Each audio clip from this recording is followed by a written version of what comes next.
So we have finally reached the end of the Tachyon Cup, and my god do I hope we're getting a ban list this week. But now the cup is concluded, it seems like Konami's decided to drop a whole lot of content on us. More specifically, a brand new box. Now it's not an entire box, it's just a deck build box, similar to the Lunalight one we got earlier, but I'm not gonna lie, it's probably not going to live up to as much hype as the previous Lunalight one did, as the art types in this box, they're just not quite as good, at least in my opinion, although there is at least one art type in there that I do hold a lot of high hopes for, and that is of course Evil Eye. Now I will admit, I do find it a little bit fishy that they didn't add the Evil Eye Link monsters in this pack, or at least one of them, considering I really do think they could add some Evil Eye Link monsters to this game and it would be completely fine.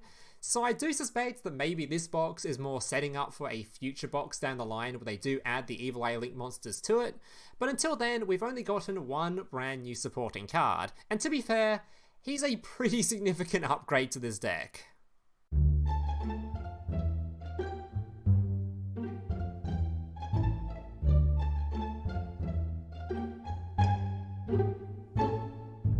So here's today's deck list. Now just a reminder before I get into the deck list, if you guys are enjoying today's video and want to see some more content just like this in the future, especially if you're a returning viewer, so apparently about 35% who are watching this are even subscribed to the channel, meaning 65% of you haven't even subscribed yet. So if you guys are enjoying this kind of content, want to see some more deck lists from me in the future, or more videos from me in the future, please remember to leave a like and consider subscribing to the channel down below. I do plan to make a couple more videos based on this latest box, including trying out of course my brand new Prismatic Dream Mirror trap card, and of course trying out Gladiator Beast as well. I'm not quite sure how these two art types will go, but I'll definitely give them a shot. So if you're interested in seeing those videos, remember to leave a like, remember to subscribe, and let's get into this deck list. Alright, so as I know Evil Eye is a fairly ancient art type now, and there's probably a lot of people watching this who have absolutely zero clue what is on their screen right now, I'll give you guys a real brief rundown on just how this deck list functions and how it works, because honestly, it's relatively simple. The goal of the deck list is to get a hold of your equipped spell, Evil Eye of Selene. You then equip this thing to one of your monsters. That monster then becomes your boss monster. That monster becomes completely untargetable and completely indestructible via card effect or via battle. And additionally, every time you use that monster's effect, or every time you activate an Evil Eye spell and trap card, you'll pay 500 life points to give that monster 500 attack. And this stacks up a buttload. You'll essentially have a gigantic monster on the field that's untargetable and completely indestructible, and that is your win condition for the deck list. This art type has 4 main deck monsters, starting off with the main brand new one, Serziel, Watcher of the Evil Eye. This thing is the card you want to equip with the Selene the most. When this card is normal summoned, you can add one Evil Eye card from your deck to your hand, so already just a great search, you can grab any card in your deck list, and additionally, when it's equipped with Evil Eye of Selene, as a quick effect, you can target special summon monsters your opponent controls and destroy them. But keep in mind, when you do use this bonus effect, during the next turn or during the next standby phase, you have to destroy one card you control, which doesn't really matter with this art type, as you'll find out during the gameplay. A lot of your cards just like being in the graveyard, so it just doesn't really matter all that much anyway. Alright, then we have Medusa. You do want to run at least one copy of Medusa, because she can recycle cards back from your graveyard when you normal summon her, and her effect allows you to banish cards from your opponent's graveyard, which is obviously fantastic in a meta where things like Shiranui is running around and other graveyard effects. So if you come across an opponent that's playing like a graveyard deck list, you could normal summon this card instead, and equip this thing with Selene instead over your standard boss monster.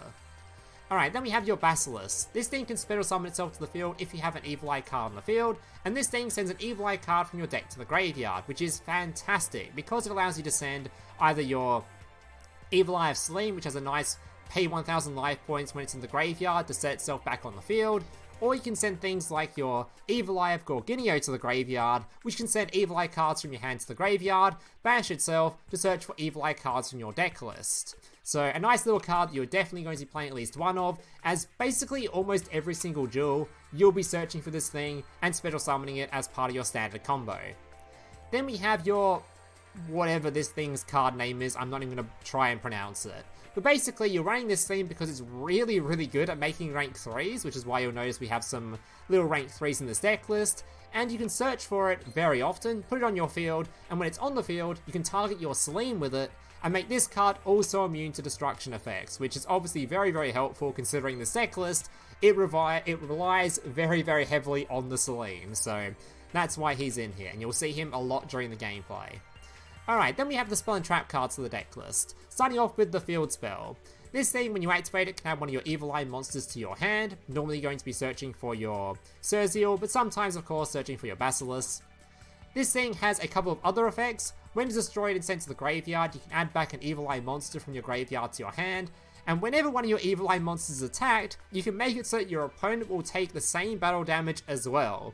This thing has led to a whole bunch of draws in this game, which is pretty funny. It's rare that happens, but sometimes your opponent will swing into you with a gigantic monster, you won't have much life points, he won't have much life points, and it will cause a draw, so pretty funny little card. Then we have your Confrontation, which is a card that can target your opponent's back row and remove it from the field, and if Selene's on the field, it can banish it instead. Then we have your Evil Eye Awakening, which can revive stuff from your graveyard or summon things out of your hand, which is a fantastic card, and when Selene's on the field, it can summon things from the deck list. Then we have your Evil Eye of Defeat. This card can return cards your opponent controls to the hand, and if Selene's on the field, it can return 2 cards your opponent controls to the hand. And the final spell card is of course Evil Eye of Gorginio, which like we said earlier, you want this in the graveyard most of the time just to be a search spell, but when it's equipped to one of your monsters, it can treat itself as a Selene to give your bonus effects to your monsters, and of course it also gives a gigantic stat boost to the monster it's equipped to, because it grants attack equal to the difference in life points between your life points and your opponent's, as long as your life points is lower than your opponent's.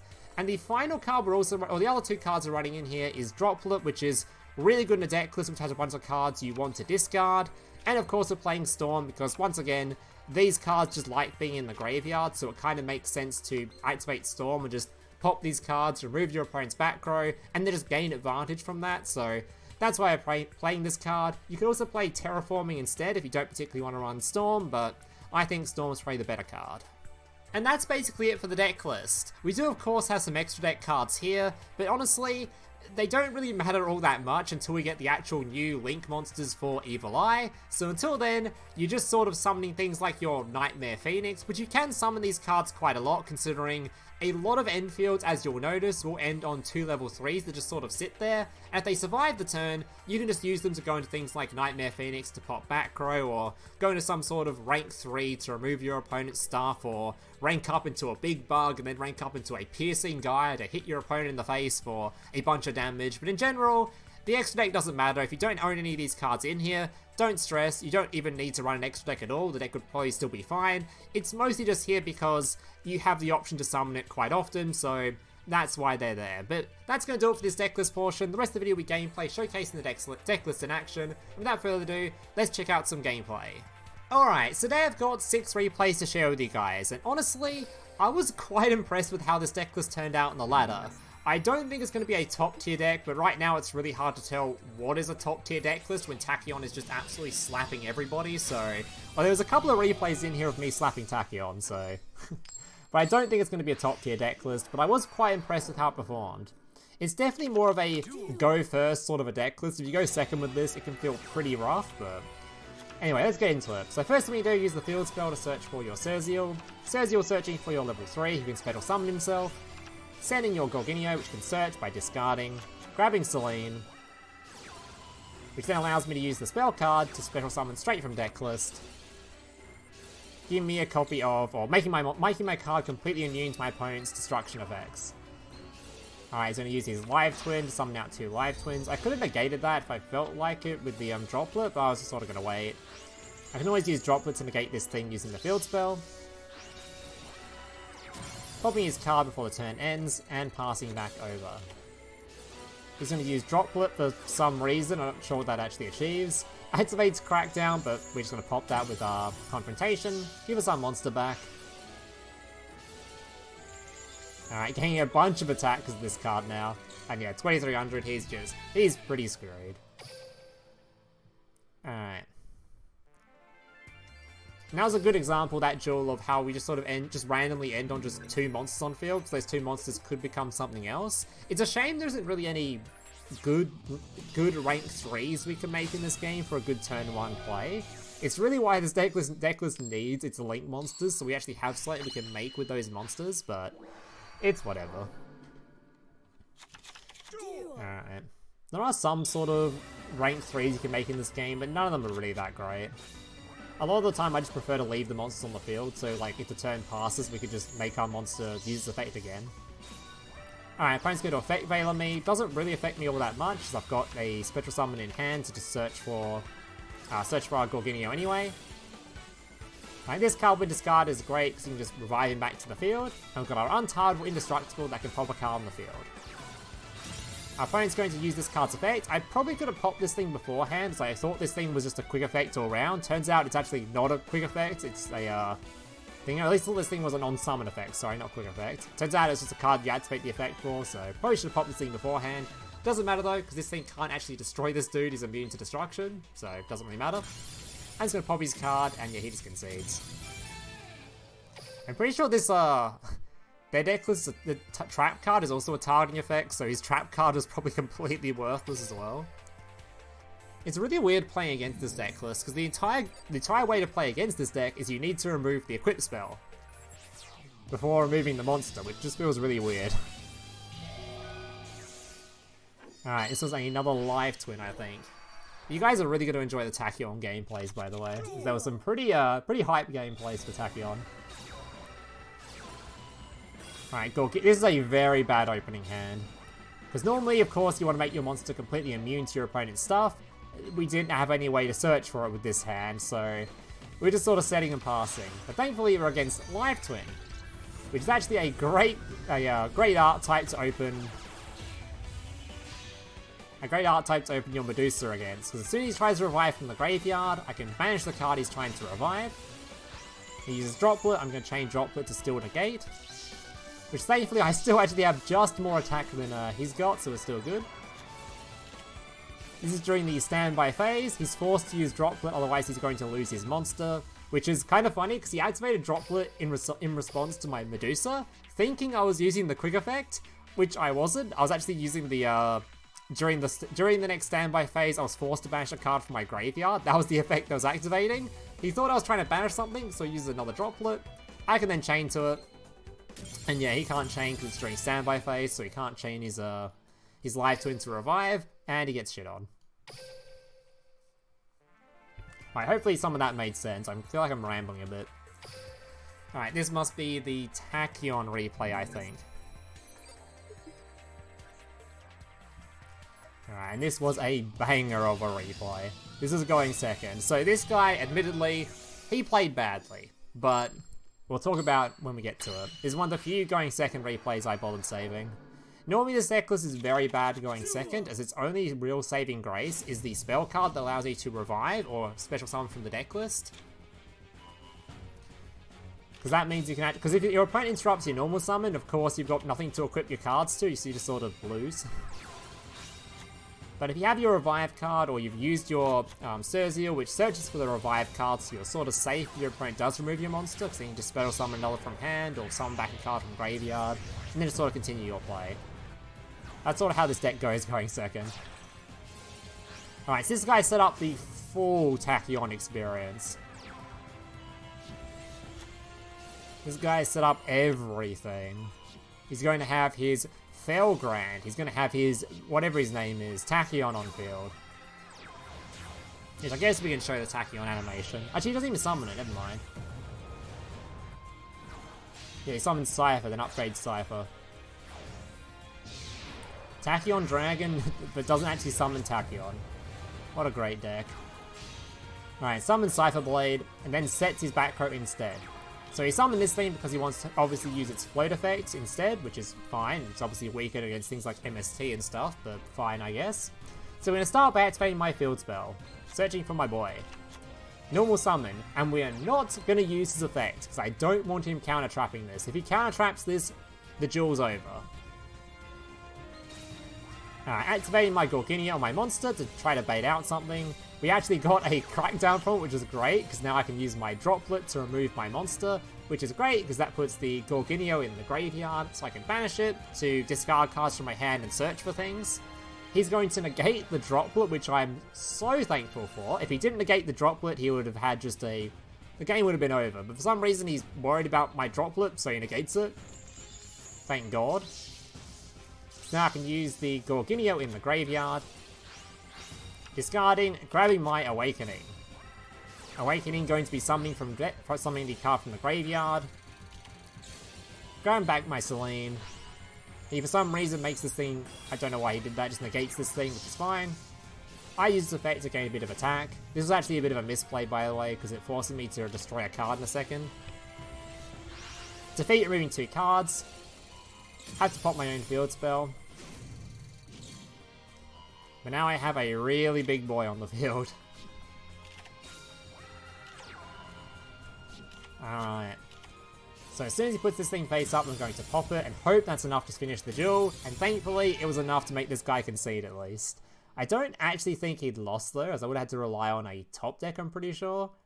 Maybe he just thought he was out of there. He would have had to deal with 1 pop every single turn from then onward, but I don't know if he actually had to concede, but playing through the counter trap, Droplet, and 2 Exceed monsters I thought was pretty sick for this deck. Especially going second, where it's meant to just be a complete and utter loss, so if your opponent's bad, you always have a chance. Even against a tier 0. Speaking of which, I think this is a going first replay though.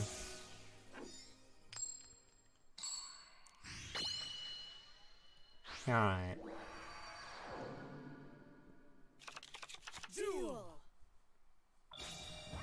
So activating my Searcher, grabbing my Serziel. Serziel going to be grabbing the trap card. Spectral summoning, sending to the graveyard, discarding, grabbing the Selene, and putting all my cards on the field. Alright, so he's got a limit drag. I'm not really sure where you're meant to interrupt this deck, because it's just such a pain in the ass of a deck. I don't think you can leave a monster on the field, because they have a card that can summon itself if you have a dragon on the field. It can just normal summon itself or something. But then again, this thing can just special summon itself anyway, so I know, I decided to pop that card, see if maybe that would be the target. He's going to special summon 2 dragons. I'm of course going to remove them as well. Hope that is also going to be enough. And thankfully I think it was here. Alright, pop my card. Going to be sending a card to the graveyard for a search. Grabbing my special summon from the deck list. He's of course going to book a Moonit. But at this point, he's pretty donezo.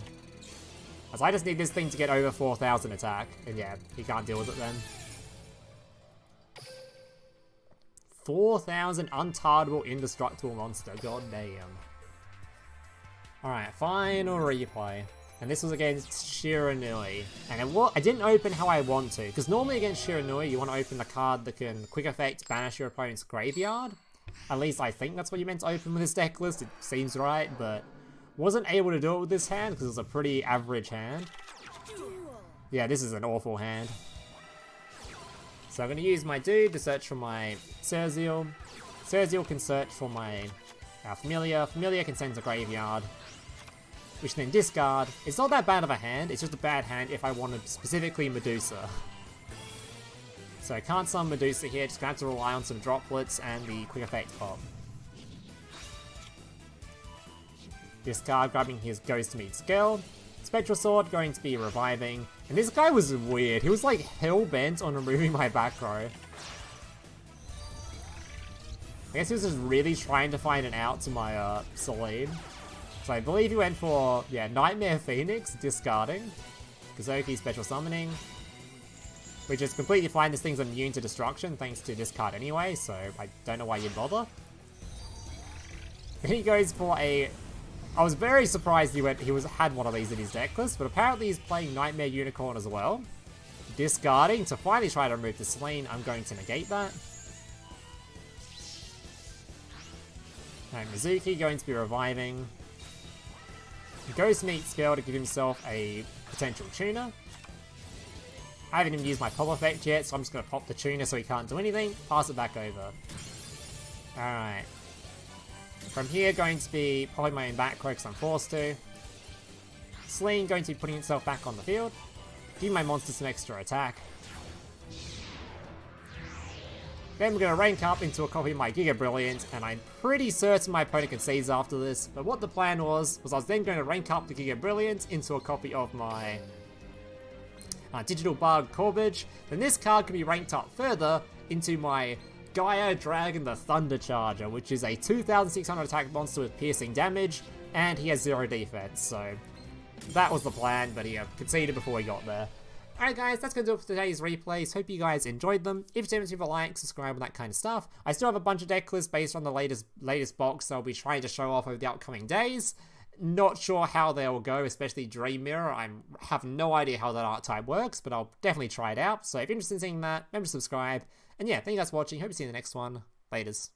Hey, big brother, can I watch SpongeBob? Shut up, Mokuba. I'm busy flagging YouTube videos to compensate for the fact that I have an extremely small penis. Oh.